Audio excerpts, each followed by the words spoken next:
Sorry Shweta, ട്രാഫിക്കിൽ കുറച്ച് block ആയി പോയി. ഇന്ന് എന്റെ ബർത്ത്ഡേയോ നിനക്കറിയാമോ? അതറിയാം, അതുകൊണ്ടല്ലേ ഞാൻ വന്നത്. അതിന്റെ ഇടയിൽ ഇപ്പോ ഇവളായിരുന്നു ഇതിന്റെ ഇടയിലോളും. Oh sorry, you know what, this is not the right time to discuss I guess. ഏയ് നിന്നെയല്ല, വേറെ ടെൻഷനില്ല. It's okay.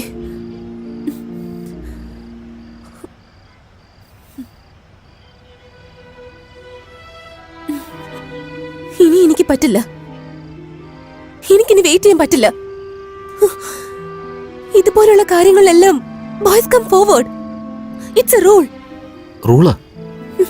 നീ പറയുന്നുണ്ടോ? എന്താ ഞാൻ പറയണ്ടേ? Oh God. Okay, I'll break the rule. Teja, നിന്നെ എനിക്ക് കോളേജ് മുതലേ ഇഷ്ടമാണ്. നിനക്ക് എന്നെ ഇഷ്ടമാണെന്ന് എനിക്കറിയാം. കോളേജ് മുതലേ എന്റെ മനസ്സ് മുഴുവനും നീയായിരുന്നു. നീ എന്നോട് പറയുമെന്ന് കരുതി, പക്ഷെ പെട്ടെന്ന് നിന്നെ കാണാതെയായി. എനിക്ക് ഉറപ്പുണ്ടായിരുന്നു നീ എന്തെങ്കിലും എന്റെ അടുത്തേക്ക് വരുമെന്ന്. ഞാൻ ഇന്നും കല്യാണം കഴിക്കാതെ നിനക്ക് വേണ്ടി വെയിറ്റ് ചെയ്യായിരുന്നു. ഞാൻ വിചാരിച്ച പോലെ സംഭവിച്ചു. നീ എന്റെ ലൈഫിലേക്ക് തിരിച്ചു വന്നു. ഇപ്പോഴെങ്കിലും നീ എന്നോടത് പറയുമെന്ന് ഞാൻ കരുതി. I don't know your reasons, പക്ഷെ നീ ഇപ്പോഴും പറയുന്നില്ല.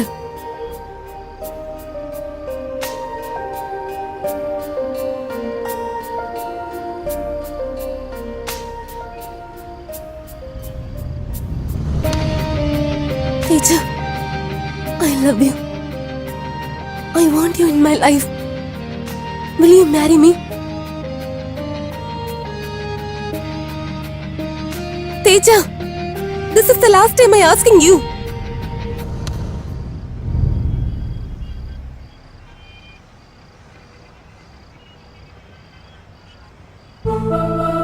കിട്ടില്ലെന്നറിഞ്ഞാലും സമാധാനം കിട്ടിയില്ലെങ്കിലും ഓർമ്മകളിൽ നമ്മളിങ്ങനെ ചെക്ക് ചകഞ്ഞുകൊണ്ടിരിക്കുമ്പോൾ ആ തേടലാണ് ജീവിതത്തിന് സന്തോഷമെന്ന് നമ്മൾ തിരിച്ചറിയുന്നൊരു പ്രത്യേക മുഹൂർത്തമുണ്ട്. ആ ജീവിതത്തിന് ഒരു പ്രത്യേക സുഖം.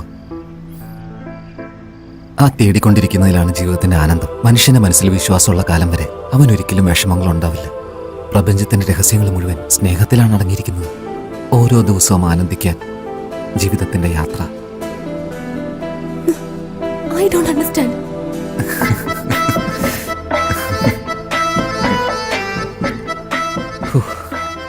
I love you. I love you.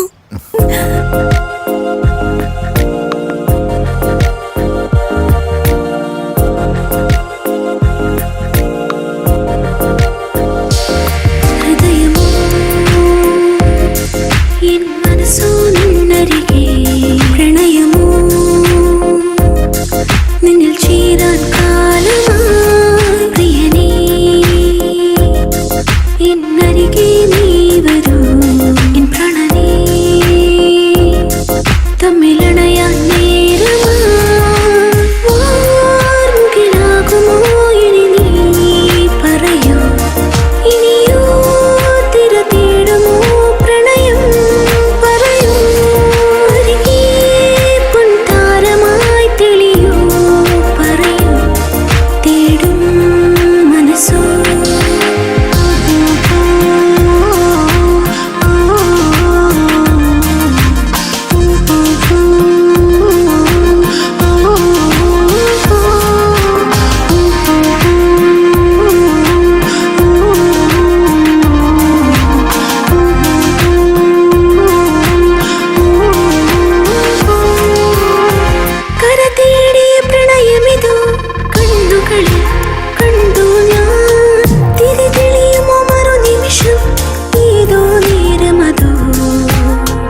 എനിക്ക് അർജന്റായിട്ടൊന്ന് പോകണമല്ലോ. എന്തുപറ്റി? ഒരു ഇമ്പോർട്ടന്റ് വർക്ക് ഉണ്ടെന്നേ. ബട്ട് തേജ, ഡ്രീം സോങ് തീർന്നില്ലല്ലോ. അയ്യോ, ജീവനോടുണ്ടല്ലേ പാട്ട് പാടാൻ പറ്റൂ. ഞാൻ പോയിട്ട് വരാം. നാളെ വന്നിട്ട് ക്ലിയർ ആയിട്ട് എല്ലാം പറഞ്ഞുതരാം. Okay okay okay. നാളെ കാണാം. Teja, bye bye. തേജ.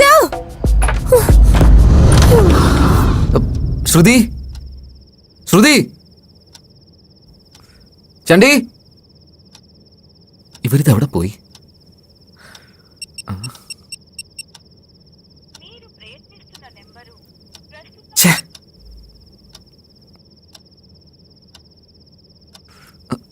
ശ്രുതി. Hi darling. ഞാൻ നിന്റെ മുമ്പിൽ ഇല്ലാത്തത് കൊണ്ട് നീ നന്നായിട്ട് പേടിച്ചിരിക്കുകയാണല്ലേ? എനിക്ക് നന്നായിട്ട് അറിയാം, എന്നെ നിനക്ക് ഒരുപാട് ഇഷ്ടമാണ്. ചണ്ടി ഇങ്ങോട്ട് വന്നു. എന്നിട്ട് അവനെ കാണുന്നില്ലല്ലോ.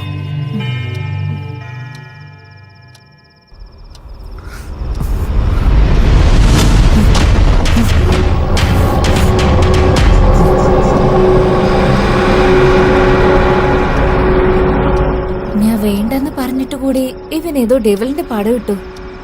അത് കണ്ട ഉടനെ എനിക്ക് എന്തൊക്കെയോ സംഭവിച്ചു. പക്ഷെ ഞാൻ ഇതുവരെയും ആനിമൽസിന്റെ ബ്ലഡിനാ ടേസ്റ്റ് എന്ന് വിചാരിച്ചത്. പക്ഷേ ഇപ്പോ human blood. I am addicted to it. അയ്യോ, ഡ്രസ്സിലൊക്കെ രക്തം കണ്ടില്ലേ? വാ, നമുക്ക് മാറ്റിയിട്ട് വരാം. വാ. നോ. അയ്യോ, ഡ്രസ്സിലൊക്കെ രക്തം കണ്ടില്ലേ? ഇങ്ങ് വന്നേ, ഞാൻ പറയട്ടെ. വാ, നമുക്ക് മാറ്റണം. ഒന്നും പറയണ്ട. വാ വാ വാ. ചെല്ലു ചെല്ലു. ഞാനല്ലേ പറയുന്നത്. ചെല്ലു ചെല്ലു ചെല്ലു.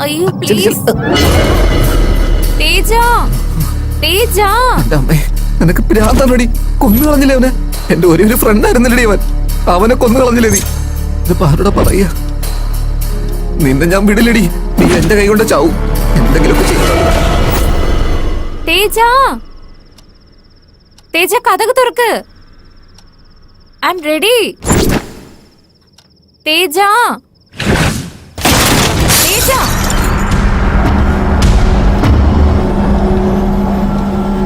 തേജ,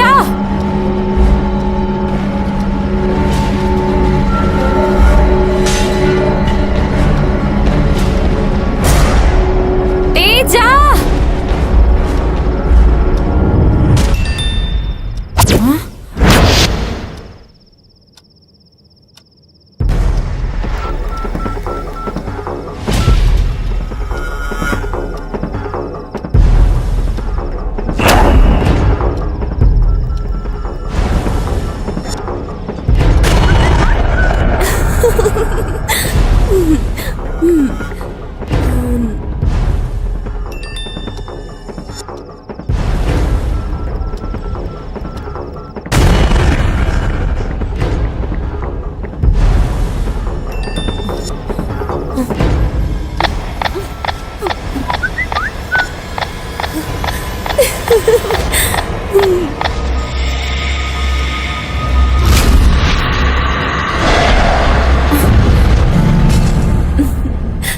എന്താടി, വീട്ടിലേക്ക് വരാൻ പറഞ്ഞോ?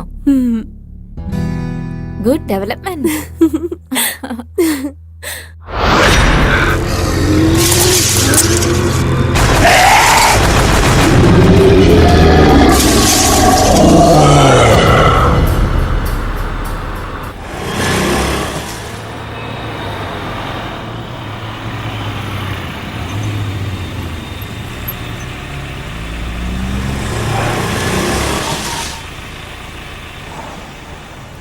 കണ്ടിട്ട് തേജനെ പോലുണ്ടല്ലോ. നീ എങ്ങോട്ടാ പോകുന്നത്? നീ എന്താ ഇവിടെ? അത് ഒരു ചെറിയ പരിപാടി ഉണ്ട്, അതിന് പോവാ. ശ്വേത എവിടെ? ശ്വേത? അവളെവിടെ എനിക്കങ്ങനെ അറിയാം? നീയല്ലേ അവളെ വരാൻ പറഞ്ഞ് വിളിച്ചേ? ഞാനെപ്പോഴാ വരാൻ പറഞ്ഞേ? നീയല്ലേ വീട്ടിലേക്ക് വരാൻ പറഞ്ഞ് മെസ്സേജ് അയച്ചേ? മെസ്സേജോ? അതെ, ഞാനാ.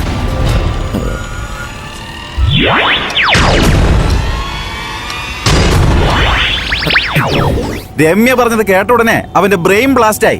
ഉടനെ തന്നെ രമ്യയുടെ ഫോൺ വാങ്ങിയിട്ട് അവൻ ഫാദർ ഡിക്കോസ്റ്റയെ ഫോൺ ചെയ്തു. പിന്നെ എന്ത് നടന്നെന്ന് വെച്ചാ, ഞാനിപ്പോ ഇത്തിരി ബിസിയാണ്. എന്റെ ശിഷ്യൻ ഒരാളുണ്ട്, അവരെ നിങ്ങൾ വീട്ടിലേക്ക് അയക്കാം. നിങ്ങൾ ഒന്നും കൊണ്ടും പേടിക്കണ്ട, അവൻ എല്ലാ കാര്യങ്ങളും നോക്കിക്കോളൂ. ധൈര്യമായിട്ടിരുന്നോളൂ.